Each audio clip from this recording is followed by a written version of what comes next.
அண்ணன் ஸ்டாலின் அவர்களிடத்திலே கருத்துக்களை பகிர்ந்து கொண்டோம். அவரை சந்தித்தும் பேசியிருக்கிறோம். அதைத்தான் நான் சொன்னேன். அந்த உறவு தொடர்கிறது, அந்த நட்பு தொடர்கிறது.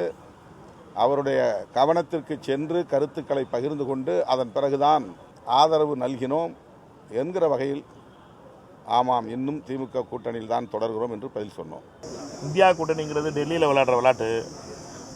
தமிழ்நாட்டில் இருக்கிறது தாவேகாவுடைய தலைமையிலான ஆட்சி.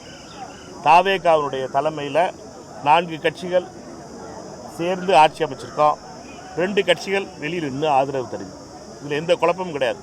சட்டமன்றத்தில் எல்லாரும் எதிர்த்து ஓட்டு போட்டாங்க. அதனால் தேர்தல் வரும்போது தேர்தல் கூட்டணி அமைதா, தொகுதி பங்கீடு நடைபெறுதாங்கிறது தேர்தல் அறிவிச்ச உடனே பார்க்க முடியும்.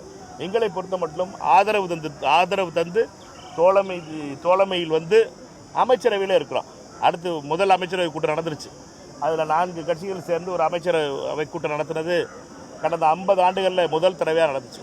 இப்போது ஜூலை 1ஆம் தேதி கூட்டணி தொடர்பாகத்தான் முதலமைச்சர் ஆதரவு நல்கிய கட்சிகளோடு பேச்சுவார்த்தை நடத்தினார், பேசினார், கலந்தாய்வில் பங்கேற்றார். ஆனால் அந்த கூட்டத்தில் இறுதி முடிவு எதுவும் எடுக்கப்படவில்லை. ஆகவே அதன் பொருள் என்ன? இன்னும் தாவேகா தலைமையில் ஒரு கூட்டணி அமையவில்லை என்றுதான் பொருள்.